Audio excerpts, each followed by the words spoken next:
සිත නිවන සදහම් හඬ නිවනට පිවිසෙන පියවර ශ්‍රවණය කරන්න. සලකන අය අපි මේ සලකනවා කියලා හිතන ඇත්තටම සලකන අය. ඒ අය කොහොමද සලකනවා කියලා හිතන්නේ. ඒ අය හිතාගෙන ඉන්නේ හොඳට දෙමව්පියන්ට කෑමබීම ටික වෙලාවට දෙනවනම්. අපි හිතමු ඒකත් වෛද්‍යවරුන්ගෙන් අහලා මොනවද ප්‍රත්‍යාහාර තියෙන ලෙඩ රෝගවලට මොනවද නුසුදුසු ආහාර ඒවා හොඳට බලලා හොයලා බලලා දෙමව්පියන්ට හරි වෙලාවට හරි යන ආහාර පාන ටික ඔන්න වෙලාවට කෑම ටික දෙනවා. ඊට පස්සේ බේත් හේත් ටික කරේ තියාගෙන සැලකුවත් අවුරුදු 100ක් ඒක ප්‍රතිඋපකාරයක් නෙවෙයි කියව. එහෙමනම් කොහොමද බුදුරජාණන් වහන්සේ පෙන්වන්නේ දෙමව්පියන්ට ප්‍රතිඋපකාර කරන්නේ කොහොමද? සමන්තා චක්කවාලේසු අට්ඨා ගච්ඡන්තු දේවතා සද්ධම්මං මුනි රාජස්ස සුනන්තු සග්ග මොක්ඛදං ධම්ම ශ්‍රවණ කාලෝ අයං බදන්තා ධම්ම ශ්‍රවණ කාලෝ අයං බදන්තා ධම්ම ශ්‍රවණ කාලෝ අයං බදන්තා. නමෝ තස්ස භගවතු වරහතු සම්මා සම්බුද්දස්ස නමෝ තස්ස භගවතු වරහතු සම්මා සම්බුද්දස්ස නමෝ තස්ස භගවතු වරහතු සම්මා සම්බුද්දස්ස. හැම දිනාටම තෙරුවස්සන්න ප්‍රාර්ථනා කරමින් අද ඔබ හැම දෙනෙක්ම ඔබේ ජීවිතයට ඉතාම වැදගත් ධර්ම කාරණා රැසක් ශ්‍රවණය කරන්න මෙත් TV මෙත් සදහම් දේශනා උතුම් ධර්මානුශාසනාව සමග එකතු වෙන්නේ. මේ ධර්ම දේශනාව මෙත් රූපවාහිනිය ඔස්සේ ලංකාවේ බණ අහන අයට වගේම ලෝකයටම විසිරුවා හැරෙනවා. ඒ වගේම මෙත් TV සමාජ මාධ්‍ය පිටු වගේම ලක්ෂ ගණනක් ධර්මය අහන කල්යාණ මිත්‍රයන් මේ ලෝකේ පුරාම එකතු වෙලා සිටින අපේ සමාජ මාධ්‍ය පිටු YouTube ගිණුම් ඒ වගේ Facebook මේ සමාජ මාධ්‍ය අවකාශය තුළිනුත් මේ ලෝකේ පුරා බණහන ලක්ෂ ගණනකට මේ ධර්මයේ ධර්ම දානයේ පිණිස අපි බෙදා හැරෙනවා. සබ්බ දානං ධම්ම දානං ජිනාති. මේ ලෝකේ දානයන් අතර උතුම්ම දානය තමයි ධර්ම දානමේ පින. ඉතින් අද මේ ධර්ම දානමේ පින්කමේ ප්‍රධානම අරමුණ බවට පත් වෙන්නේ මීට දින 7කට පෙර මිය පරලොව යන්නට යෙදුණු බන්දුවති කුමාරසිරි ඒ ආච්චම්මා සිහිපත් කරලා ඒ මෑණියන්ට ඒ උපාසක මෑණියන්ට පින් අනුමෝදන් කිරීම තමයි ප්‍රධානම අරමුණ. මේ ධර්ම දේශනාව සිදු කරන්නට යෙදෙන්නේ ලසන්ත ගමගේ මහත්මයා වත්සලා අබේගුණවර්ධන කියන මේ පින්වත් පිරිස ඕස්ට්‍රේලියාවේ පර්ත් නගරයේ සිටින ඒ පින්වතුන්ගේ වත්සලා අබේගුණවර්ධන ඒ මහත්මියගේ ආච්චම්මා තමයි මීට දින 7කට පෙර මිය පරලොව යන්නට යෙදුනේ. දීර්ඝායුෂක් අද කාලේ හැටියට වින්දනය කරලා අවුරුදු 95ක ආයු වින්දනය කරලා මීට දින 7කට පෙර මිය පරලොව යන්නට යෙදුණු ඒ උපාසක මෑණියන් සිහිපත් කරලා පරලොවින් සංග්‍රහයක් පිණිස මේ ධර්ම දානමේ පින මේ ලෝකේ පුරාම බණහන හැම දෙනාම බණපදයක් අහලා හිත් පහදවාගෙන රැස් කරගන්න පින ඒ මිය පරලොවගේ මෑණියන්ට අනුමෝදන් කිරීම උතුම් අරමුණක්. ඉතින් එහෙමනම් ඒ උතුම් අරමුණෙන් අපි කවුරු සූදානම් වෙන්නේ මේ ධර්මයේ ශ්‍රවණය කරන්න. මේ ධර්ම ශ්‍රවණයත් ඔබ හැම දිනාටම සද්ධාදී ගුණ වැඩෙන උතුම් නිවන් දොරටුවක් බවට පත් වේවා. උතුම් නිවන් දොරටුවක් බවට පත් වේවා කියලා අපි මුලින්ම ආශිර්වාද කරනවා. පින්වතුනි, අද මේ ධර්මානුශාසනාවේදී අපි දෙමාපියන්ට සැලකීම බුදුරජාණන් වහන්සේ දෙමව්පියන්ට සැලකීම ගැන බුද්ධ දේශනාවල පෙන්වා වදාළ කාරණා. අපි සාමාන්‍ය සමාජය තුළ සලකනවා කියලා හිතන්නේ මොනවද. ඇත්තටම ඒ සැලකීම ධර්මානුකූල සැලකීමක්ද. බොහෝ වෙලාවට මිය පරලොවගේ ඥාතීන් ඒ දෙමව්පියෝ ඒ අයට පරලොවින් සංග්‍රහයක් මේ සිදු කරන සැලකීම් තුළ බොහෝ වෙලාවට ධර්මය නොදන්න සමාජයෙන් දරුවන් අතින් සිද්ධ වෙනවද. හද මේ ධර්ම දේශනාවට බොහෝ බුද්ධ දේශනාවල සඳහන් කාරණා ඇසුරු කරගෙන අපි ඔබට ඔබේ ජීවිතෙත් හරියට බුදු හාමුදුරන්ගේ ධර්මය තථාගතයන් වහන්සේ අපිට පෙන්වේ වහල තියෙන දෙයක් ඇරල පෙන්වා වගේ. අන්ධකාර හිටපු කෙනෙකුට ආලෝකයක් පහල කරලා දුන්න වගේ කියන. මම්මුලා වෙච්ච කෙනෙකුට පාර පෙන්වා වගේ. අන්නේ වගේ අද සමාජය තුළ අපි සලකනවා කියලා ඇත්තට මොනවද මේ කරන්න. ඇත්තට මේකද සැලකීම. මේ කාරණා ගැන ඔබට නුවණ පාදගන්න උපකාර වෙන කාරණා රැසක් අපි ධර්මානු ශාසනාවදි කතා කරමු. අපි මුලින්ම බලමු අංගුත්තර නිකාය සඳහන් වෙන සුප්පතිකාර කියල සූත්‍ර දේශනාවක්. මේ දේශනාව නම සුප්පතිකාර. එක තේරුම තමයි ප්‍රතිඋපකාර කිරීම ගැන බුදුරජාණන් වහන්සේ වදාළ දේශනාව. එතරදි බුදුරජාණන් වහන්සේ උපමාවක් වදාලා. ආනන්ද හාමුදුරන්ට විස්තර කරන ආනන්ද යම් කිසි කුලපුට්‍රේ අවුරුදු 100ක් ආයුෂ තියෙන පුතේ. මේක උපමාවක්. අවුරුදු 100ක් ආයුෂ තියෙන පුතේ. තමන්ගේ අම්ම තාත්තා දෙන්නම වං උරහිසේ සහ දකුණු උරහිසේ තියාගන්න. මතක තියාගන්න මේක ප්‍රායෝගික කරන්න පුළුවන් දෙයක් නෙවෙයි මේක උපමාවක්. එතකොට අම්මා තාත්තා දෙන්න උරහිසේ තියාගෙන අවුරුදු 100ක්ම දෙමව්පියන්ට සලකන. ඒ දෙමව්පිය උරහිස්වලම මල මුත්‍ර කරනවා. ඒත් මම මෙච්චර සලකලා මේ කරේ තියාගෙන උරහිසේ තියාගෙන සලකලත් මගේ උරහිසේ මල මුත්‍ර කරා නේද? ඔක කියන්න තිබ්බේ නැද්ද කියලා එහෙම සිතුවිල්ලක්වත් ඇති වෙන්නේ නැහැ. දෙමව්පියන්ට ආදරෙන් කවනවා, පෝනවා, උණු පැන්, ඇල් පැන් ගල්වනවා. අනිත් හැම වෙලාවකම උරහිසේ තියාගෙන අවුරුදු 100ක් සලකනවා. බුදුරජාණන් වහන්සේ වදාලා ආනන්ද අවුරුදු 100ක් අම්මා තාත්තා දෙන්න උරහිසේ තියාගෙන අපි නිකන් සාමාන්‍ය කතාවට කියන්නේ කරේ තියාගෙන සලකනවා කියලා.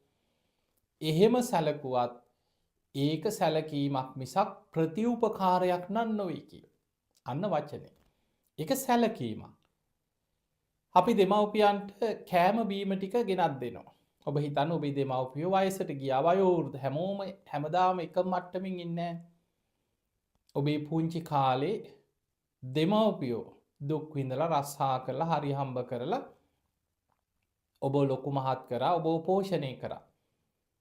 හැබැයි මේ දෙමව්පියොත් වයසට යනවා.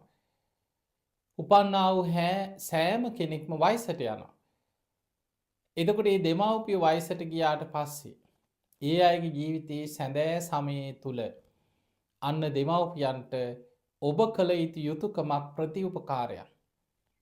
ඔබට සාමාන්‍ය සමාජයේ දැන් සලකනවා කියලා කරන දේ ඔන්න දෙමව්පිය. අපි හිතමු නොසලකන අය ගැන නෙමෙයි.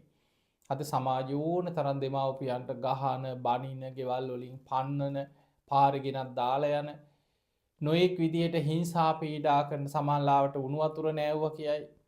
ගහලා ගෙයින් එළියට දැම්ම කියයි. ගමනක් යන් කියලා එක්කන් ඇවිල්ලා පාරේ දාලා ගියා කියයි. ඔය වගේ දෙමව්පියන්ට හරියට හිංසා පීඩා කරන සිදුවීම් අද සමාජය අපිට අහන්න ලැබෙනවා. සමාජලාවට බල්ලෝ ඉන්න බලු කූඩුවේ දාලා අවුරුදු ගණන් අහල පහල ගෙදරක කවුරු හරි එක්කෝ විදුලි බිල ලියන්න ආපු කවුරු හරි කෙනෙක් තමයි දැකලා මේක එළි වෙන්නේ. එතකොට මේ වගේ සමහරු පිළිකන්නේ එක්ක කොහේ හරි වත්තේ කෙලවරක දුක් විඳලා මේ යනවා. එතකොට මේ වගේ අවාසනාවන්ත සිදුවීම් අපිට සමාජයේ අහන්න ලැබෙනවා. අද අපි මේ කතා කරන්නේ මේ වගේ දේවල් නෙමෙයි. සලකන අය අපි මේ සලකනවා කියලා හිතන ඇත්තටම සලකන අය ඒ අය කොහොමද සලකනවා කියලා හිතන්නේ. ඒ අය හිතාගෙන ඉන්නේ හොඳට දෙමව්පියන්ට කෑම බීම ටික වෙලාවට දෙනවා නම් අපි හිතමු ඒකත් වෛද්‍යවරුන්ගෙන් අහලා මොනවද ප්‍රත්‍ය ආහාර තියෙන ලෙඩ රෝග වලට මොනවද නුසුදුසු ආහාර ඒවා හොඳට බලලා හොයලා බලලා දෙමව්පියන්ට හරි වෙලාවට හරි යන ආහාර පාන ටික ඔන්න වෙලාවට කෑම ටික දෙනවා. ඊට පස්සේ බේත් හේත් ටික ලෙඩක් දුකක් වුණාම බේත් ටික ගෙනහල්ලා ඉන්න හොඳම වෛද්‍යවරු අපි හිතමු ලංකාවේ හරි ලෝකේ හරි ඉන්න හොඳම රෝහල් වල හොඳම විශේෂඥ දක්ෂම වෛද්‍යවරුන්ට ගිහිල්ලා පෙන්නනවා. කොච්චර ගණන් හොඳ සල්ලි තියෙන කෙනෙක් නම් තියෙන ඉහළම බෙහෙත් හේත් පිටි වර්ග අරගෙන දෙනවා. විටමින් වර්ග අරන් දෙනවා. ඒවා වෙලාවට පොවනවා කියලා හිතන් ළඟ ඉඳගෙනම. දැන් බේත් බොන වෙලාව අම්මේ. තාත්තේ දැන් බේත් ටික බොන වෙලාව කියලා වෙලාවට බේත් ටික පොවනවා. අපි හිතමු කවුරු හරි වැඩටත් කෙනෙක් තියලා තිබ්බා කියලා. හොඳ සල්ලිකාර කෙනෙක් නම් Tamanට යමක්කමක් කරන්න පුළුවන් නම් ඔන්න අම්මා තාත්තා බලාගන්න කවුරු හරි කෙනෙක් සේවකයෙක් යොදවනවා ඒ වෙනුවෙන්. වෙලාවට කෑම ටික දෙන්න ඕනේ. වෙලාවට බේත් ටික දෙන්න ඕනේ. නාවන්න ඕනේ. හොඳට පිරිසිදුව තියාගන්න ඕනේ. අපි හිතමු එක තැන මල මුත්‍ර කරගෙන ඉන්න කෙනෙක් නම් ඉතින් පැම්පස් එකේ එතකොට මේ වගේ ඒව මාරු කරලා පිළිවෙලකට පිරිසිදු කරලා ඒ දෙමව්පියෝ බලා ගන්න කෙනෙක් යොදවනවා. ඒ අම්මලා තාත්තලා එක්ක කතා බහ කරනකොට හිත රිද්දන්නේ නැහැ. ඔන්න ඒකත් විශේෂ දෙයක්. කේන්ති ගන්නෙ නැහැ, බනින්නේ නැහැ. ඒ දෙමව්පිය සමහර වෙලාවට වයසට ගියාට පස්සේ කියන දේවල් ඔබට නුරුස්සන්න පුළුවන්. එකම දේ කියනවා. සමහර ලාවට ඒක වැඩක් නැහැ කියලා හිතෙන්න පුළුවන්. සමහරු කියනවා ඕවා ඒ කාලේ දැන් අද සමාජය වෙනස්. අනේ අර දෙමව්පියෝ දන්නේ නැහැ. අද කාලේ මේ අලුත් ජෙනරේෂන් එක මේ දැන් ඉන්න තරුණ සමාජයේ මේ තාක්ෂණයේ ඒ අය ඕවා ගැන දෙමව්පියෝ දන්නේ නැහැ. සමහරලාට වයසට ගිය ආච්චිලා සීයලා අම්මලා තාත්තලා. හැබැයි ඒ අය දෙන අවවාද අනුශාසනා කියන දේවල් ඒවා ගෞරවයෙන් අහගෙන ඉන්නවා. මොකද ඒ දෙන අවවාද ඒ අය ආදරේට ඒ කියන්නේ. එතකොට ඒවා ඒ දෙමව්පියන්ගේ හිතක් රිද්දවන්නේ නැතුව මොනවා කිව්වත් අහගෙන ඉන්නවා. හරි අම්මේ හරි තාත්තේ කියලා. එතකොට අපි හිතමු එහෙම ආදරෙන් වචනකින්වත් හිත රිද්දන්නේ නැහැ. මේ කියන්නේ ඒක. එතකොට වචනකින්වත් හිත රිද්දවන්නේ නැහැ. එතකොට ඔය වගේ වෙලාවට නාවලා ඇඳුම් අන්දලා පැම්පස් එක අන්දලා කෑම ටික දීලා බේත් ටික දීලා රැක බලා ගන්න. ඕක තමයි අද සමාජයේ සැලකුවා කියලා කියන්නේ. උතනින් එහා දෙයක් නැහැ. ඔබ බලන්න සාමාන්‍ය ධර්මයක මෙලව පරලව ගැන සංසාර ගමන ගැන ලොකු දැනුමක් අවබෝධයක් නැති සාමාන්‍ය පවුලක් නම් සාමාන්‍ය සමාජයේ දන්න කියන ඕන කෙනෙක් දිහා ලෝකෙ බලන්න. ඒ අය දෙමව්පියන්ට සැලකුවා කියලා කරන්නේ ඔය ටික තමයි. ඒ අය බොහොම උජාරුවෙන් කියනවා අපි නම් අපේ දෙමව්පියන්ට හොඳට සැලකුවා. ඉන්නකම් හොඳට කන්න බොන්න දුන්නා. හොඳට සැලකුවා. හොඳ බේත් හේත් අරන් දුන්නා. හැබැයි පින්වතුනි බුදුරජාණන් වහන්සේ අපිට පෙන්නවා අවුරුදු 100ක් ආයුෂ ඇති පුතෙක් ඒ දෙමව්පියෝ දෙන්න කරේ තියාගෙන අවුරුදු 100ම සැලකුවා.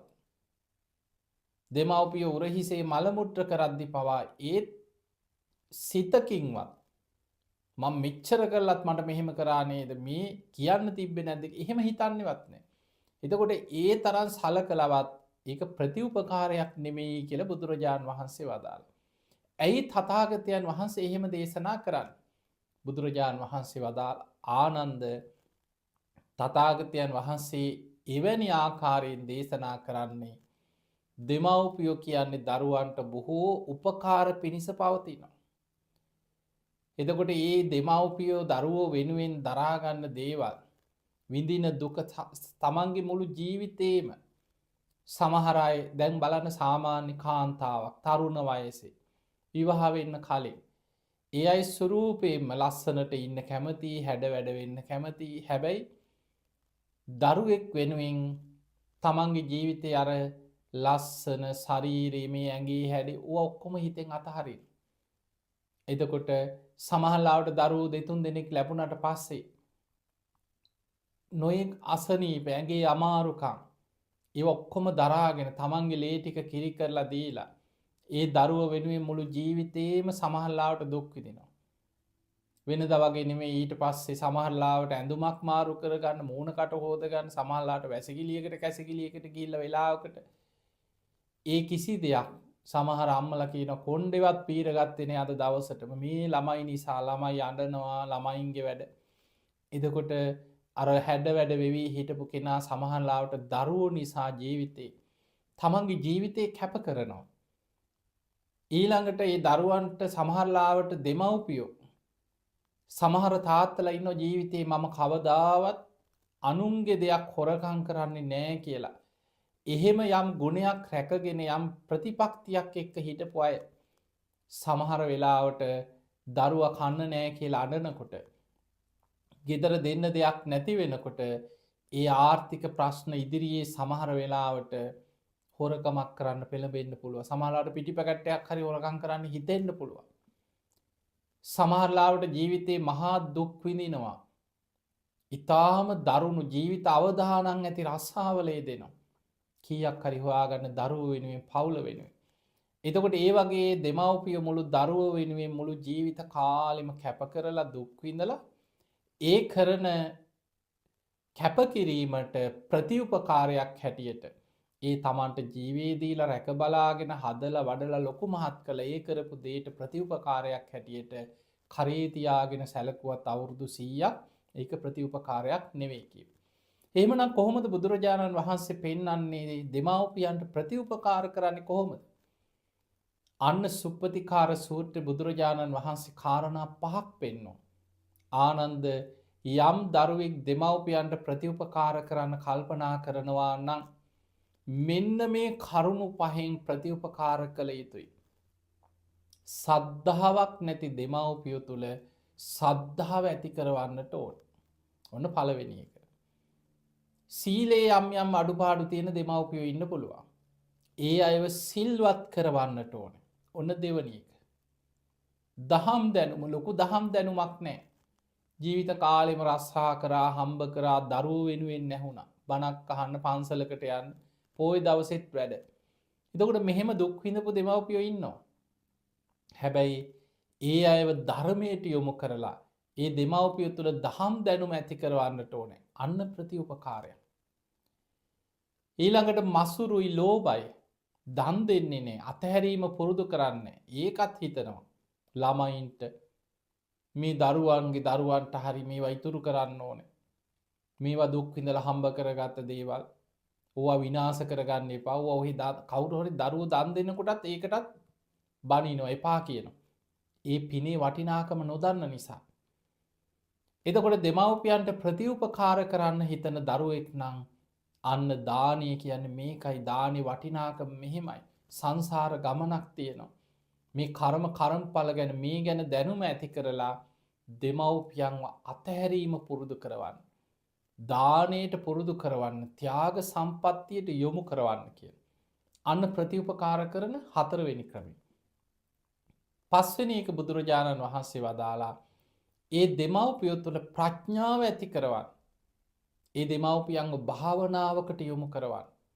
මේ අනිත්‍ය දුක්ඛ අනාත්ම කියන ත්‍රිලක්ෂණී මේ ලෝක ධර්මතාවය ගැන පංච උපාදානස්කන්ධේ පටිච්ච සම්පදාය මේ ජීවිතේ මේ චතුරාර්ය සත්‍ය මේ ගැන දැනුමක් ඇති කරලා දීලා දෙමව්පියන්ට ප්‍රඥාවෙන් ලෝකේ දකින්න උපකාර කරන්න.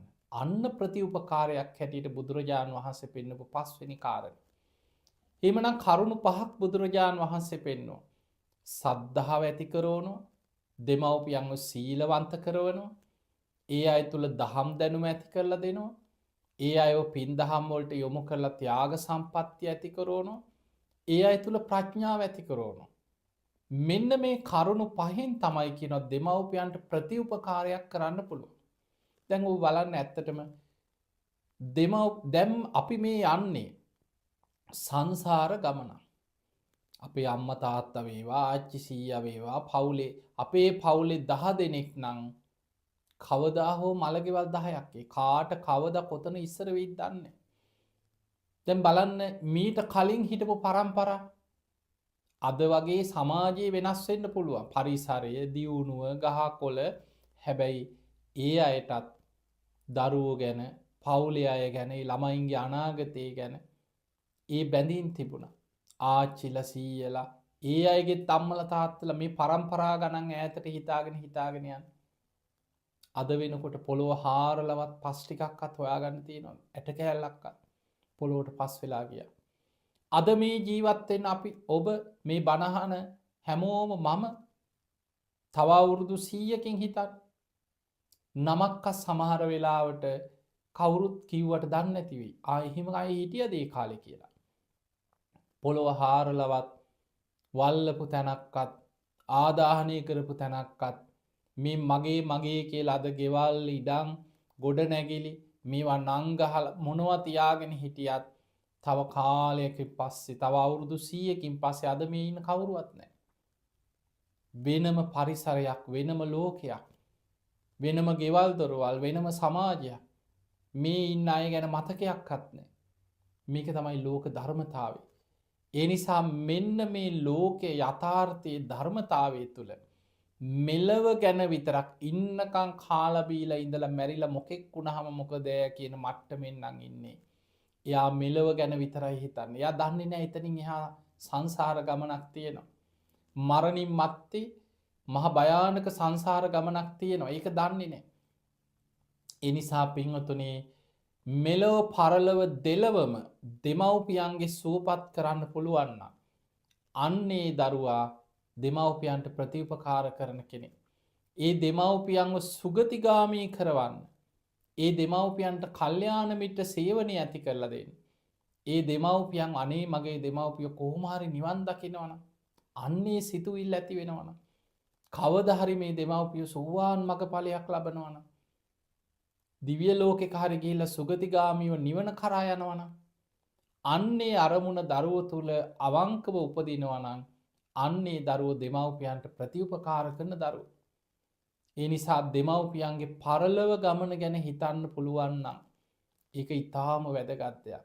එහෙම නැතුව අපිට සමාජ සමහරලාවට සමහර අය හිතනවා ඔය ඉන්නකම් කාලා බීලා ඉඳලා මැරිලා මොකෙක් වුණාම මොකේ. අපි දන්නේ නැහනේ. ඉන්නකම් සලකනවා. එහෙම හිතනවා. ඒක ප්‍රතිඋපකාරයක් නෙමෙයි. ඒක මිත්‍යා දෘෂ්ටික අදහසක්. ඒ නිසා දැන් අපි සලකනවා කියලා ඔබ හිතන්න හොඳ වෛද්‍යවරුන්ගේ බේත් තරම් දුන්නා. එපමණකින් සුගතිය යවන්න පුළුවන්ද? කෙනෙක් මැරුණට පස්සේ දෙමව්පියෝ හරි කවුරු හරි මිය ගියාට පස්සේ කෙනෙකුට එහෙම හිත හදාගන්න පුළුවන්ද?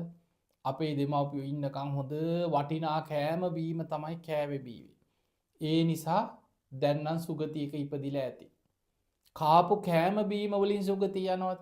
නෑ. එක්ක අපේ දෙමව්පියෝ හොඳ වෛද්‍යවරුන්ගෙන් තමයි ඉන්නකම් බේත් ටික ගත්තේ. අසවල් පෞද්ගලික රෝහල්වල හොඳ වෛද්‍යවරුන්ගෙන් ප්‍රතිකාර ගන්න හොඳ බේත් තමයි අපි පිටරටින් පවා බේත් හේත් ගෙනත් දුන්නා. අනේ සුගතිය ඇති. බීපු බේත් නිසා සුගතිය යනවද? බෙහෙත් කරපු වෛද්‍යවරු නිසා මරුණට පස්සේ සුගතිය යනවද? නෑ. ඒ නිසා ඉන්නකම් ආදරෙන් සැලකුවා කියලා කන්න ටික දුන්නා කියලා නෑවුවා කියලා හොඳ අලුත් ඇඳුම් ගෙනත් දුන්නා කියලා පිරිසිදුව තියාගත්තා කියලා බේත් ටික වෙලාවට දුන්නා කියලා එපමණකින් මිය පරලොව ගියාට පස්සේ සුගතිය යවන්න බෑ. ඒක කිසිසේත්ම සුගතියට උපකාර වෙන දෙයක් නෙමෙයි. මෙලවට සැලකීමක්. දෙමව්පියන්ව මෙලව ආදරෙන් රැක බලා ගැනීම. හැබැයි පරලොව අපි දන්නේ නෑ ඒ අය හුස්ම ටික යනකොට කොහේ කොත නැද්ද? සමහර වෙලාවට නිරේක පැහෙනවා වෙන්න පුළුවන්. තිරිසන් අපායක දුක් විඳිනවා වෙන්න පුළුවන්. പ്രേත ලෝකෙක සාපිපාසාවෙන් තමන්ගේ දරුවෝ ගැන ඉඩකඩම් ගැන දේපල ගැන තණ්හාවෙන් මැරිලා പ്രേත ලෝකෙක සාපිපාසාවෙන් දුක් විඳිනවා වෙන්න පුළුවන්. හැබැයි ඒ අය සම දරුවෝ හිතන්න පුළුවන් අනේ ඉතින් දැන් ඉතින් අපි මරුණට පස්සේ දන්නේ අපි දැන් ලොකු පින්කමක් කරලා පින් දෙමු. හැබැයි පින් ගන්න බැරි තැනක ඉන්නවා වෙන්න පුළුවන්. බොහෝ මිය පරලොවගේ ඥාතීන් ඉන්නවා പ്രേත කොට්ටාස් වල පින් ගන්න බෑ. සාපිපාසාවෙන් දුක් විඳිනවා. කොච්චර ලොකු පින්කම් කරලා පින් දුන්නත් පින් ගන්න පුළුවන් කමක් නෑ. අර අකුසල විපාකෙන් ඒක වැහිලා තියෙනවා. ඒ නිසා මතක තියාගන්න අපි ඒ අය ගැන හිතිය යුතු ආකාරي බුදුරජාණන් වහන්සේ ඉතාම ලස්සනට පෙන්වනවා. අද අපි බලමු උපක්‍රමශීලී කොහොමද දෙමව්පියන්ට ආදරය කරන දරුවෙක් ඒ දෙමව්පියන්ව ධර්මයකට යොමු කරන්න. උපක්‍රමශීලී. ඇයි ඒ? ඒකට හේතුව සමහර වෙලාවට දෙමව්පියෝ ඉන්නවා ඒ අය දරුවෝ කියන එක අහන්න අකමැති අය ඉන්න පුළුවන්. ඒක බොහෝ දෙමව්පියෝ තුල තියෙනවා. අපි හොඳ දැනුගත් අය, අපි මේ සමාජය ගැන දන්න අය, අපි ගොඩක් පරිණත අය. ඒ නිසා අපිට කියන්න එන්න එපා, අපිට අවවාද දෙන්න එන්න එපා, අපි ඔක්කොම දන්නේ කියලා හිතාගෙන ඉන්න අය ඉන්නවා. ඒක ඉතින් වයසත් එක්ක වෙන දෙයක්. ඒ අයගේ අත්දැකීම්, වයෝවෘද්ධකම, වයස ඒවත් එක්ක ඒ දෙමව්පියෝ තුළ එවැනි අදහස් තියෙන එක සාමාන්‍යයි. ඒක බොහෝ දෙනෙක් තුළ තියෙනවා. හැබැයි දරුවෝ ආදරෙන් නම් යමක් කියන්නේ. දැන් බලන්න අපිට කෙනෙකුට යමක් කියන්න පුළුවන්. ඒ කියන වචනවල ස්වරූපය අනුව ඒක පිළිගන්නවද නැද්ද කියන එක තීරණය වෙනවා. ඒකයි බුදුහාමුදුරුවෝ පෙන්වුවේ සත්‍යක් වුණත් සුභාසිතයක් වෙන්න නම්. දැන් කියන ඔක්කොම ඇත්ත කියලා මිනිස්සු ඒක පිළිගන්න කැමති නැහැ. එක සුභාසිතයක් වෙන්නේ මෛත්‍රී සහගතව කියන්න ඕනේ. ඒක සත්‍යක්ම වෙන්නත් ඕනේ. කාල වෙලාව බලලා කියන්න ඕනේ. කේන්ති ගිය වෙලාවේ කියපුවාම සමහර ලාවට ඇත්ත වුණත් පිළිගන්නේ. ඇයි ඉන්නේ කේන්තියේ? ඊළඟට කරුණා මෛත්‍රියක් නැතුව අන කරනවා වගේ කියන්නේ. ඒ වෙලාවට දැන් අපි ගමු බේත් ටික.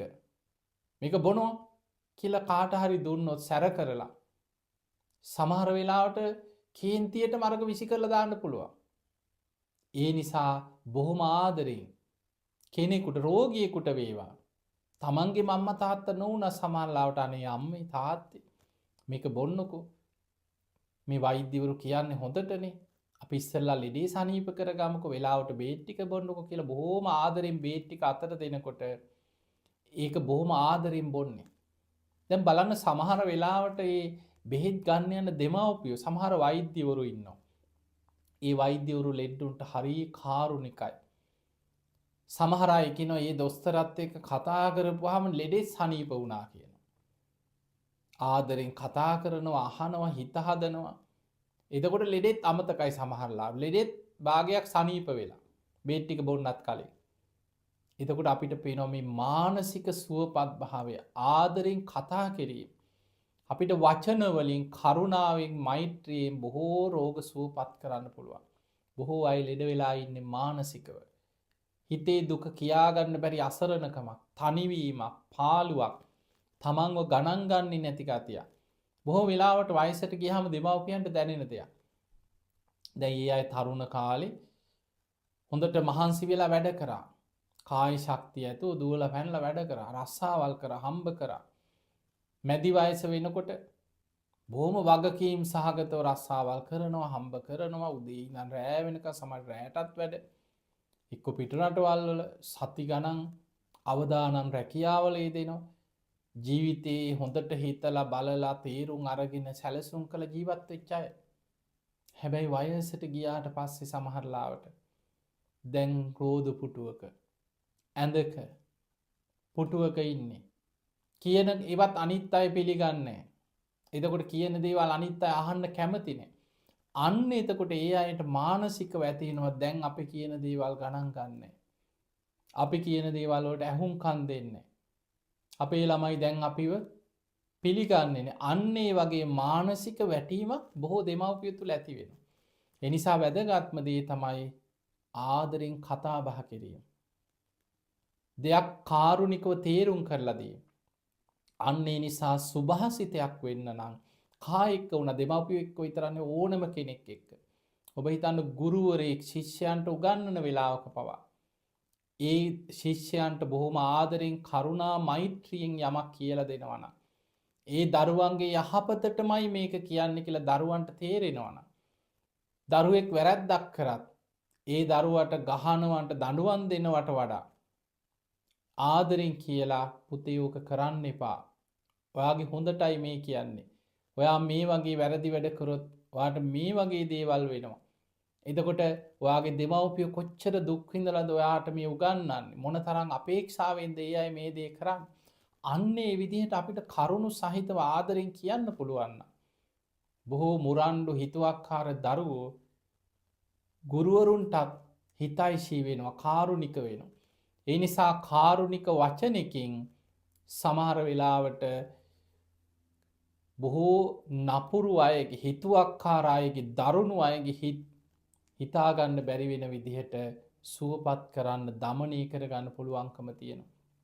ඒ නිසා දෙමව්පියන්ට වේවා බොහොම ආදරෙන් කතා කරන්න. ඒ අය කියන දේට ඇහුම්කන් දෙන්න. අන්න එතකොට ඒ අයට ඔබට පුළුවන්කම තියෙනවා මේ දෙමව්පිය තුළ මෙන්න මේ කරුණු පහ ඇති කරවන්න. බුදුහාඳුර කරුණු පහක් වෙන්නේ. පළවෙනි එක තමයි සද්ධාව ඇති කරවන්න. ඒ දෙමව්පියන්ට බණහන්න සලස්සන්න. සමහරවිට ගෙදර හිටියා, රෝදපුටුවක හිටියත් නිතර බණහන් කාමරයට හරි පුළුවන් නම් අද ඕන තරම් රූපවාහිනී මාධ්‍යවල ගුවන් විදුලිවල නිතර බණ යන නාලිකා තියෙනවා. ඒවට යොමු කරවන සමහරලාවට අර පාළුවට නිතර ටෙලි නාට්‍ය බලන්න. ඊළඟට රටේ ප්‍රවෘත්ති කුණුගොඩවල් ද්වේෂය වෛරය ඇති වෙන දේවල් නම් බල ඉන්නේ. උපක්‍රමශීලීව බොහොම ආදරෙන් ඒවෙන් මුදව ගන්න. ඒ දෙමව්පියන්ව බණහන්න සලස්සන්න, ධර්මයට යොමු කරවන්න. ඒ අයට බුදුහාමුදුරන්ගේ ගුණ, ධර්මයේ ගුණ, සංඝ ගුණ එකට බුදුන් අදින්න. විවේකයක් තියෙන වෙලාවට එක්කන් යන්න මහා සෑය, ලංකාවේ නම් රුවන්වැලි සෑය වඳින්න, ශ්‍රී මහා බෝධිය වඳින්න. පූජනීය තැනක් බුදුහාමුදුරුවෝ වැඩම කරපු සොළොස් මස්ථාන ආදී පුණ්‍ය භූමිය අතර එක්ක යන්න පුළුවන් පහසු තැනකට එක්කන් යන්න. ඒ අය එකතු කරගෙන පින්කම් කරන්න, ධර්මයේ කතා කරන්න. අන්න දෙමව්පිය තුල සද්ධාව ඇති කරවන්න. එතකොට යම් දරුවෙක් දෙමව්පියන්ගේ හිතේ තුනුරුවන් ගැන සද්ධාව උපද්දවනවා නම් පින්වතුනි බුදුහාමුදුරුව අපිට පෙන්වුවේ මරණාසන්න මොහොතක කෙනෙකුට බුදුහාමුදුරුව ගැන සද්ධා මාත්‍රයක් ඇති වුණත් සබ්බේතේ සග්ග පරායනෝ, ඒ සියලු දෙනා සුගති පරායන වෙනවා කියලා. එහෙමනම් කෙනෙක්ව සුගති යවන්න දැන් සාමාන්‍ය ගෙවල් වල දරුවෝ ලොකු ධර්මයක් දන්නේ නැති වෙයි. අනිත්‍ය ගැන, පංච උපාදානස්කන්ධ ගැන, පටිච්ච සම්පදාය ගැන, විදර්ශනාව ගැන, මරණාසන්න මොහොතේ වේදනානුපස්සනාව, මරණ වේදනාවේ අනිත්‍ය දකින්න හැටි ඕක කියලා දෙන්න දරුවන්ට දැනුමක් නැති වෙයි.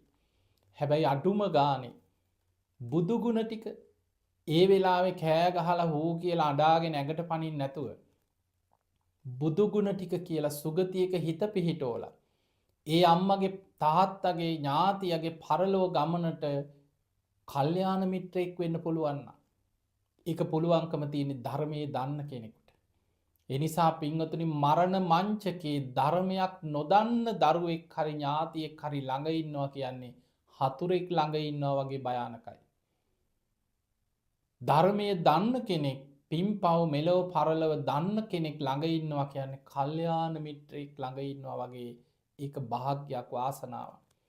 ඒ නිසා ඔබ ඔබේ දෙමව්පියෝ ලෙඩ වෙච්ච වෙලාවක, මරණාසන්න වෙලාවක, ඒ හැම වෙලාවකම ඒ අයගේ හිත ධර්මයේ පිහිටවන්න පුරුදු කරන්න. ඒ අයට කනට කරලා හරි බණපදයක් කියන්න, බුදු ගුණ කියන්න, බුදුහාමුදුරුවෝ ගැන, තුනුරුවන් ගැන සද්ධාව ඇති කරවන්න. මහා සෑය ගැන මේ ලංකාවේ හරි ලෝකේ හරි බෞද්ධයෙක් ඉන්නවා නම් මහා සෑය වටිනාකම නොදන්න කෙනෙක් ඉන්න විදිහක් නැහැ. ඒ නිසා මේ පූජනීය සෑයවල් ධාතුන් වහන්සේලා, ජය ශ්‍රී මහා බෝධීන් වහන්සේ තමන්ගේ ජීවිතේ කරපු පින්කම් ඒ අම්මලා තාත්තලාට කියලා මතක් කරලා ඒ අය සුගතිගාමී කරවන්න උපකාර කරන්න පුළුවන් නම් පළවෙනිම දේ සද්ධාව. බුදුහාමුදුරුවෝ පෙන්වුවා අන්න ඒ කෙනා තමන්ගේ දෙමව්පියන්ට ප්‍රතිඋපකාර කරන කෙනෙක් බවට පත් වෙනවා. සුප්පතිකාර, ප්‍රතිඋපකාර කරපු කෙනෙක්. දෙවෙනි එක තමයි සීලය. ඔබ හිතන්න දෙමව්පියෝ අතර සමහර ලාවට දෙමව්පියෝ ඉන්නවා ඒ අයගේ ජීවිතවල හරියටම පන්සිල් රැකගෙන, පොයට උපෝසතේ රැකගෙන හිටපු අය නෙමෙයි. සමහර ලාවට දරුවන්ටම තේරෙනවා මේ අම්මලා තාත්තලා කියන්නේම කට ඇරියොත් බොරු. එක්ක තාත්තා බේබද්දෙක් වෙන්න පුළුවන්. නොයෙක් දුරාචාරවල යෙදෙන කෙනෙක් වෙන්න පුළුවන්. එතකොට මේ සුරාව, සූදුව, සල්ලාලකමට යොමු වෙච්ච කෙනෙක් වෙන්න පුළුවන්. එතකොට මේ වගේ සමහරලාට හොරකම් කරලා ජීවත් වෙන්නේ. එතකොට මේ වගේ අඩුපාඩු වැරදි තියෙන කෙනෙක් වෙන්න පුළුවන්. හැබැයි දරුවෝ ඔබ බුද්ධිමත් නම් ඔබ ප්‍රතිඋපකාර කරන්න හිතනවනම් අනේ මේ මොනවා වුණත් මගේ අම්මා තාත්තනේ කියලා හිතනවනම් ඒ අය යහමගට ගන්න ඕන කියලා හිතනවනම් අන්න කර්මඵල ගැන කියලා දෙනවා. තමන් කරන වැරදිවල කරපු වැරදිවල ආදීනව ගැන කියලා දෙනවා. ඒ අය ආයතින් සංවරයේ පිහිටනවා. දැන් පරණ දේවල් හදන්න බෑ. ආපස්සට ගිහිල්ලා අතීතයට ගිහිල්ලා හදාගෙන ඉන්න බෑනේ. හැබැයි දැන් ඉඳන් මේ මොහොතේ ඉඳන් අද ඉඳන් හරි ආයතින් සංවරයේ පිහිටනවා කියන්නේ මං අද ඉඳන් මේ බණ ටික අහපු මේ මොහොතේ ඉඳන් මං ඒක කරන්නේ කියන අදිෂ්ඨානෙන් නිවැරදි වෙනවා. එහෙම වෙන්න පුළුවන්. බුදුහාමුදුරුවෝ පෙන්නවා මහණෙනි යම් තැනක යම් මොහොතක කෙනෙක් තමන්ගේ ජීවිතේ වැරදි අඩුපාඩු හදාගෙන නිවැරදි වුණාද වලාකුලින් මිදිච්ච පුන් සඳක් වගේ එතන ඉඳන් එයාගේ ජීවිතේ ධර්මයේ තුල බැබලෙනවා කියනවා. මේක බුදුහාමුදුරුවෝ මේ උපමාව ගාථාව පෙන්වුවේ අඟුලිමාල තෙරුන් අරබය. අඟුලිමාල හාමුදුරුවෝ ගැන අපි කවුරුත් දන්නවනේ. එතකොට යම් තැනක යම් මොහොතක මම අද ඉඳන් මේ මොහොතේ පටන් නිවැරදි වෙනවා සිල්වත් වෙනවා කියන අදිෂ්ඨානෙන් ධර්මයේ පිහිටියද සීලයක පිහිටියද එතන ඉඳන් එයාගේ ජීවිතේ වලාකුලින් මිදිච්ච පුන් සඳක් වගේ කියලා. එතන ඉඳන් එයා හදා ගන්නවා. අපි වැටි වැටි නැගිටින්න ඕනේ ධර්මයේ පැත්තට. ආය අර පරණ පුරුදු වලට හිතේයි. හැබැයි ආදරින් කියන්න. සැර කරලා බැනලා නෙමෙයි. කෙනෙක් හදා ගන්න අවශ්‍ය නම් වරදින් මුදවන්න අවශ්‍ය නම් ඒකේ ආදීනව කියලා දෙනවා. කරුණාවෙන් කියනවා, ආදරෙන් කියනවා. අන්න ඒ තුල කෙනෙක්ව කර්මඵල විශ්වාසය ඇති කරවලා ධර්මයට යොමු කරලා දෙමාපියෝ එකතු කරගෙන යනවා යන් අපි සීල් ගන්න යන්. අපිත් මේ පාර සීල් ගන්නවා අම්මයි තාත්තයි එක්ක. අන්න ඒ විදිහට දරුවන්ට පුළුවන් නම් එතකොට දෙමාපියෝ සමහරට පන්සලට යන්න කැමති නැහැ, සීල් ගන්න කැමති නැහැ. දරුවොත් ලෑස්ති වෙනවා මේ පාර අපිත් ඔක්කොම ගෙදර සීල් ගමු. සීල් ඇඳුම් හරි ගෙනත් දෙනව නැත්නම් යන් කියලා එක්කන් ගිහිල්ලා දෙමාපියෝ එකට සීල් ගන්නවා. ගම් වෙන ට්‍රිප් එකක් යනවට වඩා නෑදෑගේ වල් වල යනවට වඩා පාටි දානවට වඩා ජීවිතේ අන්න දෙමව්පියන්ට ප්‍රතිඋපකාර කරන්න පුළුවන් ක්‍රමයක්.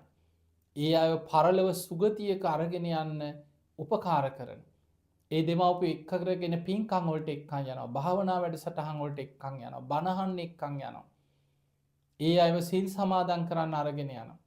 අන්න එහෙම දෙමව්පියන්ව සීලයක පිහිටවන්න පුළුවන් නම් ඒ දරුවා දෙමව්පියන්ට සැබෑ ලෙසම ප්‍රතිඋපකාර කරපු දරුවෙක් බවට පත් වෙනවා කියලා බුදුරජාණන් වහන්සේ වදාළා. එහෙමනම් සද්ධාව, සිල්වත්කම. තුන්වෙනි එක සුත දහම් දැනුම. ඒ දෙමව්පියන්ට බණ අහන්න අවස්ථාව හදලා දෙන්න. අද ඉස්සර වගේ නෙමෙයි. ඔබ හිතන්න මේට පරම්පරා දෙකකට විතර එහා ඔබ ආච්චිලා සීයලා ජීවතුන් අතර ඉන්න අය ඉන්නවනම් ඒ අයගෙන් අහලා බලන්න ඒ කාලේ බණ ඇහුවේ කොහොමද කියලා. අද වගේ මේ රූපවාහිනිය, සමාජ මාධ්‍ය, ෆෝන් එකෙන්, රේඩියෝ එකෙන් ඕවා තිබෙත් නැහැ ඉස්සර. හැබැයි කොහේ හරි ඈත බණක් තියෙනවා, ස්වාමින් වහන්සේ නමක් බණක් කියනවා කියලා ආරංචි වුණොත් මිනිස්සු යොදුන් ගණන් පයින් ගියා ඉස්සර බණ අහලා එන්න. එතකොට ඒ වගේ ධර්ම දේශනාවක් අහන්න ආසයි. ඒ අහන කරුණු ටික මතක තියාගන්න. ධර්ම සාකච්ඡා කරා. එහෙම ඉස්සර බණ හොයා ගියේ. ඔබ අහලා ඇති අපේ පැරැන්නෝ ඉස්සර තිස්ස මහරාමේ ඉඳන් අනුරාධපුරයට පයින් ගියා කියන ආර්ය වංශ දේශන අහන්න. අද එහෙම නෙමෙයි. අද තාක්ෂණය නිසා කොහේ හිටියත් මේ දැන් කරන දේශනාව තව සුළු මොහොතකින් අන්තර්ජාලය ඔස්සේ ලෝකේ කොයි කෙළවරක හිටියත් උත්තරද්‍රවයේ පැත්තේ හිටියත් අන්තර්ජාලයේ තියෙනවා නම් ඔබට ඒ බණ අහන්න පුළුවන් ක්‍රමේ තියෙනවා. දක්ෂිණද්‍රවයේ හිටියත් ලෝකේ කොයි රටක කොයි ප්‍රදේශෙ හිටියත් හොඳට ඉන්ටර්නෙට් තියෙන තැනක නම් ඉන්නේ. ඔබට සමාජ මාධ්‍ය ඔස්සේ YouTube හරි Facebook හරි මේ සමාජ මාධ්‍ය ඔස්සේ අද කොච්චර බණ අහනවද? ඒවා ඔස්සේ නොමග ගියේ ඒවා ගැන විතරක් අපි කතා කරනවා. නොමග යන දේවල් නොමග යන අයට කුණු හොයන කෙනාට කුණු ඕන තරම් තියෙනවා. හැබැයි ධර්මයේ හොයන අයට ධර්මයේ හොයාගෙන ධර්මයේ කරා යන අද මේ සමාජ මාධ්‍ය ඔස්සේ අද මුළු ත්‍රිපිටකයේම ඕන සූත්‍ර දේශනාවක් සැනින් හොයාගන්න පුළුවන් පරිසරයේ තියෙනවා.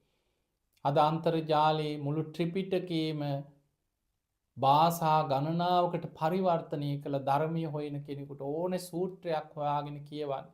ඒ සූත්‍ර දේශනාව ඇසුරෙන් කරපු දේශනාහන්න. නොෙක් ස්වාමීන් වහන්සේලා එක භාෂාවලින් ඒ කාරණයම විස්තර කරපු දේශනා. එතකොට දෙමව්පියන්ග බණහන්න යොමු කරනවන. ඊට අවස්ථාව හදල දෙනවන. සමහරලාට දෙමව්පියොත් වාඩි කරගෙන බණහනවා. අපි දවසකට එක බණක් හම. ගෙදර ඔක්කොම එකතු කරගෙන. අනිත් ඔක්කොම් පැත්තක තියෙන වාඩි වෙලා අම්ම තාත්තත් එකතු කරගෙන බණක් අහන. එතකොට ඔය විදිහට දෙමව්පියෝ ධර්මයට යොමු කිරීම. ඒ අයට දහම් දැනුම ඇති කරලදීම. අන්න බුදුරජාණන් වහන්සේ වදාළ ප්‍රතිඋපකාරයක්. ඒක සුප්පතිකාරය. ඒ කාන්තෙන් ඒ දෙමව්පියන්ට ප්‍රතිඋපකාර කරාවෙනවා කිව. ඊළඟ එක තමයි ඒ අයව සම්බන්ධ කරගෙන පින්කං කරන්න. ඒ අයට අතහැරීම ඒ අතහැරීමේ වටිනාකම කියල දෙන්න. සමහරලාවට ජීවිත කාලෙම ලෝභකම මසුරුකම අතහැරීමක් දානයක් පින්කමකට කැම්මතිම නැතියි ඉන්න. අන්තිම කාලෙත් ඉඩකඩං දේපල ගෙවල් දොරුවල් යතුරු කැරැල්ලම ඉනේ ගහගෙන බැංකු පොත් තියාගෙන සල්ලි ගණන් කර එහෙම ජීවත්වෙන ඉන්න. හැබැයි උපක්‍රමසීලිය පුළුවන් තරන් ඒ අය අතහැරීම පුරුදු කරවන්න. දානී කියලා කියන්නේ සංසාර ගමනට නිධානයක් කිය. එතකොට මේ ජීවිතයට විතරක් නෙමේ සංසාරයට නිධානයක් තැම්පත් කරා වගේ. දැ මිනිස්සු යම් යම් මුදල් තැම්පත් කරන සමහරලාවට මේක ඩිපොසිට් එකක් දාන්න පුළුවන්. අපිට අනාගතයේ පොලියකුත් එක්ක හොඳ ආයෝජනයක් කියල් යම් යම් දේවල්වල ආයෝජනය කරනවා. ඒක වැඩි ප්‍රතිලාභයක් ගන්න. හැබැයි ඒ මෙලවට හුස්මටික යනකොට බැංකුවයි සල්ලිටික ඊළඟ ආත්මට එන්නේ. එක මෙතනින් ඉවරයි. හැබැයි බුදු හාමුදුරුව අපිට පෙන්නවා නිවන් දකිනකන් සංසාර ගමනටම නිධානයක් තැම්පත් කරන හැටි. එකට ධර්මය කියන්නේ අනුගහාමික පුුණ්‍ය නිධානය. ඒ තමයි පින් කරන්න.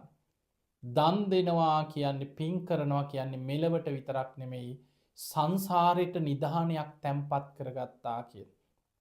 ඒ නිධානය වටිනාකම දානයක වටිනාකම දෙමව්පියන්ට කියල දීලා. ඒ අය අඩුමගාන ඒ අය සම්බන්ධ කරගෙන හරි. දැන් ඒ අයට ඉස්සර වගේ අතේ සල්ලි නැති වෙන්න පුළුවන්. දැන් දෙමව්පියෝ වයසට ගිහි ලැක් ඉන්න රෝධ පුටුවක දරුවෝ දෙන දෙයක් තමයි එක තැන් වෙලා. හැබැයි දරුවෝ දෙමව්පියන් සම්බන්ධ කරගෙන. ඒ අයව අත්තගස්සල හරි අපි යං අම්ම පින්කමක් කරන්න කියලා දෙමව්පියන්ගේ අතින් පින්කං කරවනවා. ඒ අයගේ අතින් පිරිකර පූජ කරෝනවා. ඒ අය ලව්ව දන් දෙනවා. ඒ අය ලව්ව පින්කං කරවනවා. අන්න දෙමව්පියන්ගේ හිතේ ත්‍යාග සම්පත්තිය ඇති කරවන්න කෙන එක ඉතාම වටින දෙයක් ජීවිතය. පින ඊළඟට ඒ අය කරපු පින්කන් තියෙනවා. ඉස්සරෝ බහල ඇති ඉස්සර මිනිස්සුන්ට පින් පොතක් තිබ්බ කියලා. දෙමව්පියන්ට ආදරය කරන දරුවෙක් නම් තමන්ගේ දෙමව්පිය කරපු පින්කම් පොතකහරි ලියන්. බොහෝ දේවල් ඔබ දන්නවා වෙන්න පුළුවන්.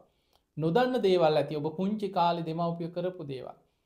ඒ අහලා ඒ පින්කං ගැන අහලා ඒවල් ලියලා නිතර නිතර දෙමව්පියෝ එක්ක ඒ කරපු පින්කං කතා කරන්න. අම්මට මතක දම්මල ඒ කාලෙ මෙහෙම පින්කං කරල් තියෙනවා. අම්මමනි කිව්වේ.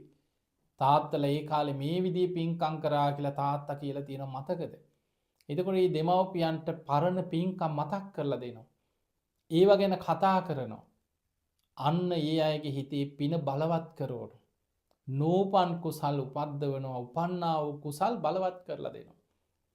ඒක තමයි ප්‍රතිඋපකාර ඒ අයව සුගතිගාමී කරවන්න නිවන කර අරගෙන යන්න උපකාරයක් කරනවා සැබෑ ලෙසම තමන්ගේ දෙමව්පියන්ට ප්‍රතිඋපකාර කරපු දරුවෙක් වෙනවා. ඊළඟ එක බොහොම ප්‍රඥාවට උපකාර වෙන දෙයක් බුදු හාමුදුරුව පෙන්නවා මහනෙනි දෙමව්පියො තුළ ප්‍රඥාව උපද්දවන්න පුළුවන්න. ඒ දෙමව්පියන්ට ගැඹුරු ධර්ම කාරණා කියල දෙන භාවනාවට යොමු කරනවා. ඒක දෙමව්පියන්ට ප්‍රතිඋපකාර කිරීම. හැබැයි අද සමාජ බොහෝ වෙලාවට භාවනාවකට යොමුවෙනවා කියනක ගොඩාක් අමාරුයි. හැබැයි භාවනාවක් වැඩෙනවා වගේ බණහලත් කෙනෙකුට ප්‍රඥා වඩාගන්න පුළුවන්. දැන් මේ බුද්ධ ශාසනයේ නිවන් දැක්කේ භාවනා කරලපුමයි භාවනාව ඉතාම වැදගත් නිවන් දකින. හැබැයි බණ ඇසීමත් නිවන් දොරටුවක්. ඒ බණ අහනකොට දෙමව්පියන්ට කියලා දෙන්න ඒ කරුණු නුවණින් විමසන්න. යෝනිසෝ මනසිකාරයේ දෙන්න. ඒ අහපු ධර්මකාරණ භාවනා වශයෙන් තමන් තුළින් බලන්න. හැබැයි ඒක ධර්මයක් වෙන්න ඕන. විහිළු කතා හිනා යන දේවල් දෙපැත්ත කැපෙන වචන ඒව බණ හැටියට අහලා ධර්මාවබෝධයකට යන්න බෑ. ඒ නිසා මේ පංච උපාදානස්කන්ධය ගැන පටිච්ච සම්පදාය ගැන ආයතන ගැන මේ ස්කන්ධ ධාතු මේ ශරීරයේ බෙද බෙදා තමන් දිහා බලන හැටි කායානුපස්සනා වේදනානුපස්සනා චිත්තානුපස්සනා ධම්මානුපස්සනාවන් මේ සතර සතිපට්ඨාන ආදී පරම ගහම්බීර ධර්ම කොටස් ඒ දෙමව්පියන්ට බණ හැටියට අහන්න දෙනවා. ඒ ගැන සාකච්ඡා කරනවා. භාවනාවට යොමු කරනවා. අඩුම ගානේ සරලව හරි කියනවා. අම්මට තේරෙන මට්ටමින් හිතන්න. මේ ඇස කන නාසය දිව කය මනස අනිත්‍යයි කියලා බලන්න. මේවා ලෙඩ වෙනවා. තුවාල හැදෙනවා. ජරාවට පත් වෙනවා. කුණු වෙනවා. මැරුණට පස්සේ කුණු වෙලා පස් වෙලා යනවා. තව අවුරුදු ගණනාවකින් අපි මිය ගියාට පස්සේ පොළොව හාරලවත් අපේ කියලා දෙයක් හොයන්න බැරුව යනවා. මේක තමයි කයේ ඇත්ත ස්වභාවය. ධාතු මනසිකාර හැටියට වෙන වෙනම බෙද බෙදා බලන්න පිළිකුල් භාවනා වශයෙන් බලන්න. එතකොට ඔය වගේ දෙමව්පියන්ට තේරෙන විදිහට මේ ගැඹුරු ධර්ම කාරණා කියලා දීලා මේ අනිත්‍ය දුක්ඛ අනාත්ම කියන ත්‍රිලක්ෂණය ගැන වැටහීමක් ඇති කරවන්න පුළුවන් නම් ඒ අය භාවනාවකට ප්‍රඥාවකට යොමු කරවන්න පුළුවන් නම් අන්න බුදුහාමුදුරුවෝ වදාලා ආනන්ද ඒ දරුවා තමන්ගේ දෙමව්පියන්ට ඒකාන්තයෙන් ප්‍රතිඋපකාර කරපු කෙනෙක් බවට පත් වෙනවා. එහෙමනම් පින්වතුනි ජීවිතයේ යථා ස්වභාවය හිතන්න අපි කවුරුත් ඉපදිච්ච අය. ඉපදුනා නම් අපිට ලැබෙන දායාද ගොඩාක් තියෙනවා. ජාතිපච්චයා ජරා මරණ ශෝක පරිදේව දුක්ඛ දෝමනස් උපායාස. ඉපදුනා නම් අපි දවසින් දවස වයසට යනවා. ඉපදුනා නම් දවසින් දවස මේ කය ලෙඩ වෙනවා. ලෙඩ රෝග වලට ගොදුරක් ගුහාවක් කියන. ඉපදුනා නම් ගෙවෙන හැම දවසක් මොහොතක් පැයක්ම මරණයට ලං වෙනවා. අපි දන්නේ කවදා කොතන කොයි මොහොතේ හුස්ම ටික යයිද. ඉපදුනා නම් ප්‍රියයන්ගෙන් වෙන් වෙන්න සිද්ධ වෙනවා. අප්‍රියයන් සමග එකතු වෙන්න සිද්ධ වෙනවා. කැමති දේවල්ම ලෝකේ ලැබෙනව නෙමෙයි කැමති දේවල් නොලැබී යනවා. කායික මානසික දුක් කොච්චර අපි සංසාරේ අඬලා ඇද්ද. මේ ජීවිතේ පුංචි කාලේ ඉඳන් හිතන්න හුමුල්ලලා සුසුම් හෙලලා දුක් විඳලා අඬපු ආර මේක තමයි ජීවිතේ. ඒ නිසා මේ ජීවිත යථාර්ථය ගැන නිතර හිතලා ඒක හැම වෙලාවෙම Tamanට උපමා කරගෙනත් හිතන්න. මම මෙහෙම හිටියා නම් සමහර ලාවට ලෙඩ වෙලා වයසට ගිහිල්ලා දුක් විඳින කෙනෙක් දැක්කට පස්සේ හිතන්න මම අද උතන හිටියා නම් මට ඔහොම වුණා නම් අන්න එහෙම අත්තානං උපමං කତ୍වා තමා උපමා කරගෙන බලන්න. ඊළඟට පින්වතුනි ජීවිතේ හිතන්න ඔබ දන්නවා මම හොරණ සීල ස්වාරණ ගිලම් භික්ෂුන් වහන්සේලා වෙනුවෙන් රෝහලක් බඳු පුණ්‍ය භූමියක් ආරම්භ කළා. දැන් අවුරුදු 14 වෙනි වර්ෂයේ මේ යන්නේ. ස්වාමීන් වහන්සේලා 49කට ආසන්න පිරිසක් අපි රැක බලා ගන්න රෝහලක් බඳු ආයතනයක් පටන් ගත්ත කෙනෙක්. ඉතින් මගේ ස්ථානේ ගොඩාක් ලෙඩ වෙච්ච, එක්තැන් වෙච්ච, එකතැන මල මුත්‍ර කරගෙන ඉන්න බොහෝ ස්වාමීන් වහන්සේලා ඉන්නවා. දැනට 59කට අධික ස්වාමීන් වහන්සේලා අපේ ආයතනයේ ඉඳලා ගිලන්ව වැඩ ඉඳලා අපවත් වෙලා තියෙන මේ කාල සීමාව තුළ.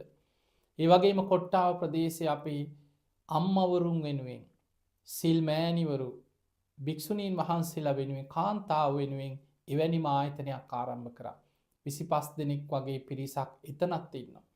එතකොට මේ හැම තැනකම අපි දකින දේවල් අපේ සීල ස්වර්ණ ගිලම් මධ්‍යස්ථානට අපි ගිහින් බලපුවම ස්වාමීන් වහන්සේ නමක් උනත් කොච්චර බණ භාවනා කරපු කෙනෙක් වුණත් මොන තරම් හිත වඩපු කෙනෙක් වුණත් මතක තියාගන්න කය දුර්වල වෙන එක නම් වළක්වන්න පුළුවන් කෙනෙක් නෑ. අපි කාටත් රජෙක් වුණත් සිටුවරයෙක් වුණත් සක්විති රජ කෙනෙක් වුණත් මේ කය වයසට යනවා, ලෙඩ වෙනවා, එක තැන් වෙන්න පුළුවන්, ඔත්පල වෙන්න පුළුවන්, ඇඳට වැටෙන්න පුළුවන්. සමහර වෙලා අපි ජීවිත කාලෙම සමහර වෙලාවට ඔබ හිතන්න අවංකව මෙහෙම කෙනෙක් වැසිකිළියකට ගියත් සද්දයක්වත් එළියට ඇහෙන්නේ නැති වෙන්න එක්ක ටැප් එකක් හරි අරගන්න. එළියට ඇහෙයි කියලා තමයි වැසිකිලි කැසිකිලි කරන හඬ. හැබැයි කවදා හරි දවසක් එනවා ඔබේ පැම්පස් එක තව කෙනෙක් ගලවන. ඔබේ අසූචි ටික තව කෙනෙක් පිහලා අයින් කරන. එක තැන මල මුත්‍ර කරගෙන ඉන්න වෙන දවසක් ආවොත් ඔබේ ඇඳුම් තව කෙනෙක් මාරු කරන්න. ඔබට කරගන්න කියාගන්න දෙයක් නැහැ. සමහරවිට රැට පැම්පස් එකේ ඇඳුමේ මල මුත්‍ර පහ වෙලා උදේ වෙනකන් අයින් කරගන්න විදිහක් නැහැ. සමහරවිට උදේට තමයි වෛද්‍යවරයෙක් හරි මිසී කෙනෙක් හරි දරුවෙක් හරි බලාගන්න කෙනෙක් හරි රෝහලක නම් ඕනෑම තැනක දැකලා මෙයාව පිරිසිදු කරන්න කියලා එක්කෝ ඒවා සුද්ධ කරලා අයින් කරන්න. ජීවිතේ එහෙම වෙන්න පුළුවන්. කෙනෙක් ලැජ්ජයි. හැබැයි කවදා හරි දවසක ඔබේ මුත්‍ර මාර්ගෙට තව කෙනෙක් බටයක් දාන, කැතීටරයක් දාන දවසක් එන්න පුළුවන්. මුත්‍රා ටික එකතු වෙන්නේ කවර් එකට පැකට් එකකට. කොලෙස්ටරෝල් බෑග් එකක් එල්ලගෙන ඉන්න දවසක් එන්න පුළුවන්. සමහර වෙලාවට අපි කොච්චර ලැජ්ජා වුණත් ඇඳුමක් මාරු කරන්න, ඇඳුමක් අඳින්න, ශරීරයේ වසාගත යුතු තැන් වසාගෙන ඉන්න උත්සාහ කරනවා. හැබැයි කවදා හරි දවසක් එනවා ඔබේ ඇඳුම් තව කෙනෙක් ගලවලා මාරු කරන්න, ඇඳුමක් ඇඳ ගන්න බෑ. ඔබ හොදන්නේ, නාවන්නේ, පිහින්නේ තව කෙනෙක්. ඇඟක් හොද ගන්න, පිහ ගන්න පුළුවන්කමක් නැහැ. එක තැන මල මුත්‍ර කරගෙන ඉන්න දවසක් එන්න පුළුවන්. කටට ගත්ත කෑම ටික ගිල ගන්න බෑ, උගුරින් යන්නේ නැහැ. එක්කෝ නහයෙන් බටයක් දාලා බටයකින් කෑම ටික ශරීරයට ඇතුල් කරන දවසක් වෙන්න පුළුවන්. අපි දැකලා තියෙනවා එහෙම ස්වාමින් වහන්සේලා වෙන්න පුළුවන්. මගේ ආයතනයේ ඉන්නවා ගිලන් වෙච්ච ස්වාමින් වහන්සේලා. බොහෝ ලෙඩ වෙච්ච අය, රෝගීන්, එක එක මට්ටමේ රෝගීන් අපි බලන්න ගිහින් තියෙනවා. රෝහල් වල දුක් විඳින අය, ගෙවල් වල මරණාසන්න වෙච්ච අය. ඒ නිසා හැම වෙලාවෙම හිතන්න මමත් වයසට යන කෙනෙක්. මමත් ලෙඩ වෙන කෙනෙක්. මමත් මරණය උරුම කරගත්ත කෙනෙක්. කවදා කොතන කොයි මොහොතේ මටත් මේ ඉරණමත් වෙයිද දන්නේ නැහැ.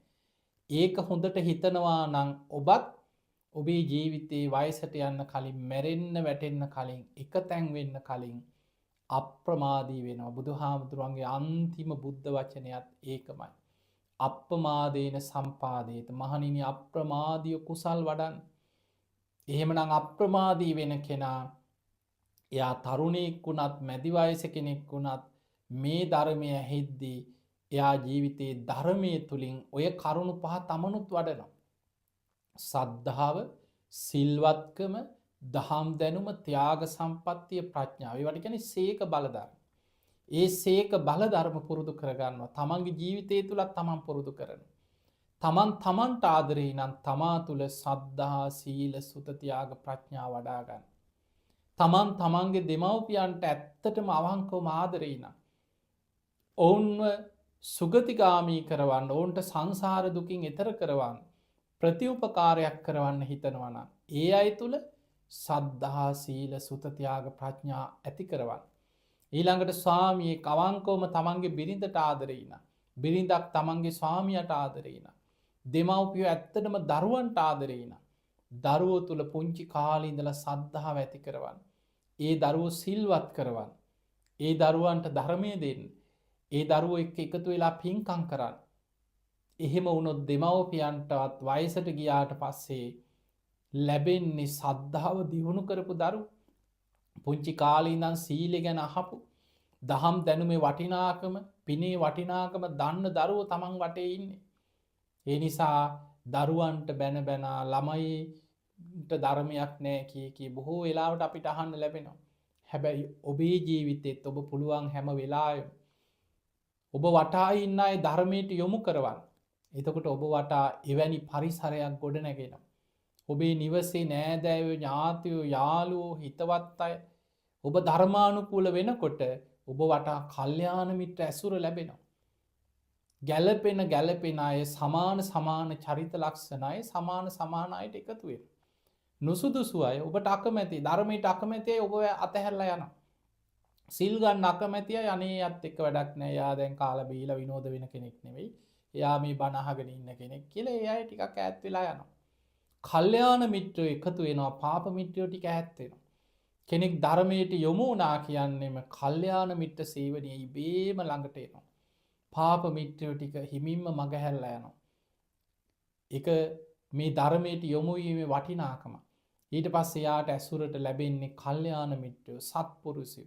හැම වෙලාවෙම ධර්ම කතාවේ යෙදෙන්න ලැබෙනවා. ධර්මය අහන්න ලැබෙනවා. ධර්මයේ වටිනාකම අහන්න ලැබෙනවා. සද්ධා, සීල, සුත, ත්‍යාග, ප්‍රඥා ආදී පිම්ම කරගන්න අවස්ථාව ලැබෙනවා. ඉතින් එහෙමනම් පින්වතුනි, එවැනි පුණ්‍යවන්ත පරිසරයක් ඔබ ඔබේ ජීවිතය තුළ ඇති කරගන්න. ඔබේ නිවසේ ඇති කරගන්න. ඔබේ දරුවෝ තුළ ඇති කරන්න. ඔබ ඇසුරු කරන අය තුළ ඇති කරගන්න. ඔබ ඔබේ දෙමව්පියන්ට ඇත්තටම ආදරේ නම්, ඔබේ ආච්චි සීයා වෙන්න පුළුවන්, ඔබ හදාගත්ත කෙනෙක් වෙන්න පුළුවන්. ඒ අයට පරලොවින් සංග්‍රහයක් කරන්න හිතනවා නම්, ඒ අයගේ සංසාර ගමන ගැන හිතනවා නම්, ඒ අය තමන්ට කරපු උපකාරයට සැබෑ ලෙසම ප්‍රතිඋපකාරයක් කරන්න ඕන කියලා හිතනවා නම්, ඒ අය තුළ සද්ධා, සීල, සුත, ත්‍යාග, ප්‍රඥා කියන කාරණා ඇති කරවන්න දක්ෂ වෙන්න. ඉතින් එහෙමනම් ඔබ හැම දිනාටමත් මේ ලැබිච්ච මනුස්ස ජීවිතය අවසන් වෙන්න පෙර සද්ධාදී ගුණ දියුණු කරගෙන උතුම් ධර්මයේම දියුණු කරගන්න, ධර්මයේම අවබෝධ කරගන්න වාසනාවම ලැබේවා කියලා අපි ආශිර්වාද කරනවා. ඉතින් අද මේ ධර්මානුශාසනාව විශේෂයෙන් 7 දවසේ ධර්මානුශාසනාවක් හැටියට කෙනෙක් මිය පරලොව ගිහිල්ලා දින 7ක් සම්පූර්ණ වෙන දවසේ අපේ සම්ප්‍රදාය එක් අපේ ඉතිහාසයේ ඉඳන් අපේ ශ්‍රී ලාංකික බෞද්ධ සම්ප්‍රදායත් එක්ක පවතින දෙයක් තමයි ඒ මිය පරලොවගේ ඥාතියා වෙනුවෙන් පරලොවින් සංග්‍රහයක් පිණිස පින අතර උතුම්ම පිනක් වන ධර්ම දානමේ පින්කමක් කළා පින් අනුමෝදන් කරන. ඒ නිසා ඒ මෑණියන් වෙනුවෙන් පින්කම් නොයේක් සිදුවෙන අතරතුර ඒ සදහැවතුන් කල්පනා කරා ධර්ම දානයක් මාධ්‍ය ඔස්සේ ලෝකෙටම බණහන්න සලස්සන්න. ඉතින් ඒ නිසා තමයි මෙත් ටීවී මෙත් සදහම් දේශනා ඔස්සේ වගේම මේ සමාජ මාධ්‍ය ඔස්සේ ලෝකෙ පුරා බණහන කල්යාණ මිත්‍රයන්ට මේ බණ අස්සවන්න ඒ පින්වතුන් සූදානම් වුණේ. ඒ නිසා වත්සලා අබේ ගුණවර්ධන ඒ සහ ලසන්ත ගමගේ කියන යුවල ඒ අය එකතු වෙලා ඒ තමන්ගේ මිය පරලොව ගිය ඒ වත්සලා අබේ ගුණවර්ධන මහත්මියගේ ආච්චම්මා වන බන්දුවති කුමාරසිරි ඒ ආච්චම්මා ඒ උපාසක මෑණියන් අවුරුදු 95ක් ආයු වින්දනය කරලා මීට දින 7කට පෙර මිය ගිය ඒ මෑණියන්ට පින් අනුමෝදන් කිරීම ප්‍රධානම අරමුණ. ඉතින් මේ මෑණියන් සාදුකාර දෙමින් මේ පින් අනුමෝදන් වෙත්වා. ඒ බන්දුවති කුමාරසිරි උපාසක මෑණියන්ගේ පරලොව ජීවිතයේ සැපවත් වේවා, සුවපත් වේවා, සංසාර දුකින් අත මිදේවා කියලා අපි සාදු කියලා පින් දෙමු. ඒ වගේ විශේෂයෙන් මීට වසරකට පමණ පෙර මිය පරලොව යන්නට යෙදුණු ඒ වත්සලාභේ ගුණවර්ධන සහ ලසන්ත ගමගේ කියන මේ පින්වතුන්ගේ ඒ පවුලේ මිය පරලොව ගිය පුතණුවන් වන දිනෙත් ගමගේ පුතණුවන්ගේ පරලොව ජීවිතේ සැපවත් වේවා, සුවපත් වේවා, සුගතිගාමීව නිවන කරා යන්න මේ පින ආශිර්වාදයක් වේවා කියලා සාදු කියලා ඒ පුතණුවන්ටත් මිය පරලොව ගිය අපි පින් අනුමෝදන් කරමු. ඒ වගේ මිය ගිය දින 7කට පෙර මිය ගිය බන්දුවති කුමාරසිරි ආච්චම්මා ඇතුළු සංසාරගත මිය පරලොව ගිය පරම්පරාගත සියලු ඥාති මේ පින් අනුමෝදන් වෙත්වා. ඒ අයගේ පරලොව ජීවිත සැපවත් වේවා, සුවපත් වේවා, සංසාර දුකින් අත මිදේවා කියලා සාදු කියලා පින් දෙන්න. ඔබ හැම දිනාටමත් ධර්මයේ ශ්‍රවණය කළ ලක්වාසී ලෝවාසී හැම දිනාටමත් සුජීවත්ව ඉන්න පවුල්වල හැම දෙනාමත් නිදුක් වේවා, නිරෝගී වේවා, සුවපත් වේවා. සුවසේ උතුම් ධර්මාවබෝධයේ පිණිස මේ ධර්ම දානමේ පින ආශිර්වාදයක් වේවා කියලා අපි ආශිර්වාද කරනවා. සියලු දෙවියෝද සාදුකාර දීමේ පින් අනුමෝදන් වෙත්වා. දෙවියෝ සුවසේ උතුම් නිවනටම පත් වේවා කියලා සාදු කියලා දෙවියන්ට පින් දෙන්න. ඉතින් එහෙමනම් ඔබ හැම දිනාටමත් සැප සහිත ප්‍රතිපදාවකින් ඉක්මන් භවයකදීම උතුම් නිවන අවබෝධ කරගන්න මේ පින පාරමිතාවක්ම වේවා කියලා අපි ආශිර්වාද කරමු. ආකාසට්ටා ච බුම්මට්ටා දේවා නාග මහිද්దికා පුඤ්ඤන්තං අනුමෝදිත්වා චිරන් රක්ඛන්තු ලෝක සාසනං. ආකාසට්ටා ච බුම්මට්ටා දේවා නාග මහිද්దికා පුඤ්ඤන්තං අනුමෝදිත්වා චිරන් රක්ඛන්තු දේශනං. ආකාසට්ටා ච බුම්මට්ටා දේවා නාග මහිද්దికා පුඤ්ඤන්තං අනුමෝදිත්වා චිරන් රක්ඛන්තු රක්කන්තුත්වං සදා හැම දෙනාටම සම්මා සම්බුදු සරණයි.